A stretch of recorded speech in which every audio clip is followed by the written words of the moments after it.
फार मोठे जंगल होते ते. त्या जंगलात अनेक प्रकारच्या पशु-पक्ष्यांचे वास्तव्य होते.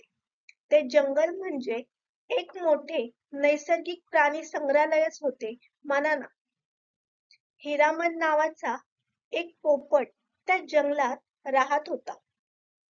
त्या जंगलातील पशु-पक्षी हिरामनला हिरू नावानेच संबोधित. हिरू तसा हुशार होता, चाणाक्ष होता. त्याची सर्वांशी मैत्री होती. जंगलातील पशु-पक्षी त्याच्यावर प्रेम करायचे. दररोज सकाळी सूर्यदेवाला नमस्कार करून हिरू जंगलात भ्रमंतीसाठी बाहेर पडायचा. चारा पाणी शोधायचा, अनेकांच्या भेटीगाठी घ्यायचा. आकाशात मुक्त विहार करताना हिरूला खूप आनंद वाटायचा. झाडांच्या फांदीवर बसताना त्याला मौज वाटायची. त्यामुळे हिरू नेहमी प्रसन्न असायचा. एकदा काय झाले, हिरू आकाशात उडत उडत खूप दूर निघून गेला. उडता उडता त्याची जमिनीवरील सफरचंदाच्या झाडावर नजर पडली. त्या झाडाला एक भले मोठे सफरचंद लटकलेले त्याला दिसले. सूर्याच्या प्रकाशात ते सफरचंद चमकत होते. असे सफरचंद हिरूने कधी पाहिलेले नव्हते. सफरचंद पाहून हिरूच्या चोचीला पाणी सुटले. त्याने सफरचंदाकडे झेप घेतली. हिरूने सफरचंदाला चोच मारली. तो काय आश्चर्य, चोच मारताच त्या सफरचंदाला असलेला दरवाजा उघडला आणि हिरू त्या दरवाज्यातून आत गेला. आत जाताच दरवाजा बंद झाला. त्या सफरचंदात जणू हिरू झाला बंदिस्त. प्रथमतः हिरू घाबरल्यागत झाला. हे काय झाले असे त्याला वाटले. सफरचंद आतून खूप मोठे होते. हिरू चोहीकडे न्याहाळू लागला. त्याला तेथे एक गुहा दिसली. तो त्यात हिम्मत करून आत शिरला. बऱ्याच वेळानंतर तो गुहेच्या बाहेर पलीकडे निघाला. तेव्हा त्याला एक आंब्याचे झाड दिसले. त्या झाडावर चांदीच्या रंगासारखे आंबे होते. आंबे बघून हिरूने आपली चोच उघडली. तो उडाला आणि आंब्याच्या झाडाच्या फांदीवर बसला. हिरू थकल्यासारखा झाला होता. त्याला भूकही लागली होती. म्हणून त्याने विचार केला की आपण या झाडावरील एक आंबा खाऊ. त्यामुळे आपली भूक व तहान मिटेल. हिरूने आंब्याला चोच मारली. चोच मारताच हसण्याचा जोराचा आवाज तेथे घुमला. ते हसणे जणू मेघगर्जनेसारखे होते. ते हसणे ऐकून हिरू ज्या फांदीवर बसला होता त्या फांदीवरून पडता पडता वाचला. ज्या आंब्याला चोच मारली होती त्यातून एक राक्षस प्रगट झाला.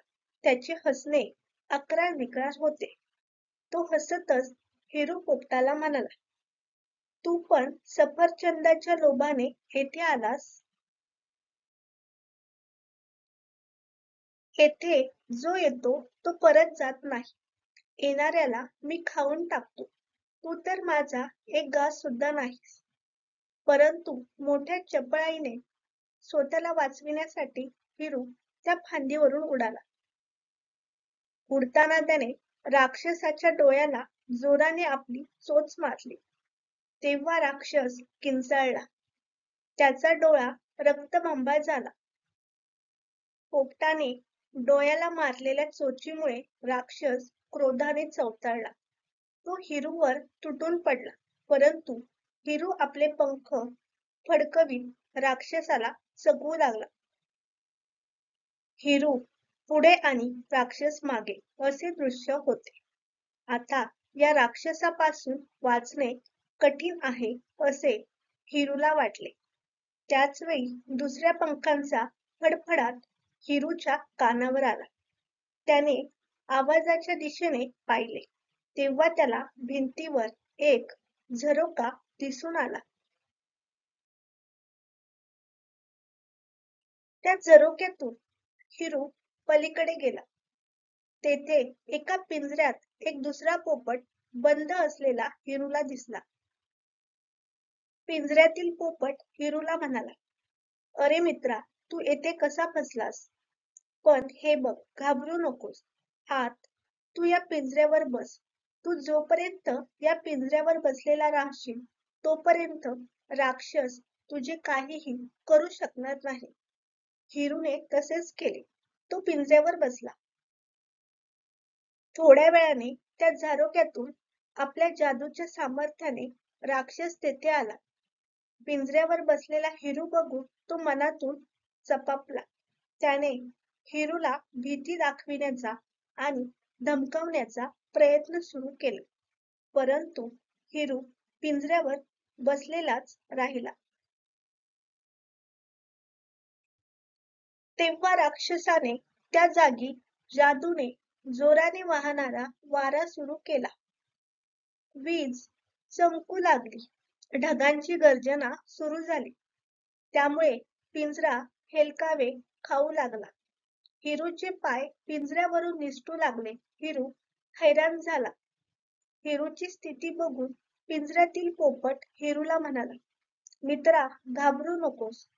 आता मी सांगतो तेवढे प्रयत्नपूर्वक काम कर. या पिंजऱ्याचा हा दार उघड.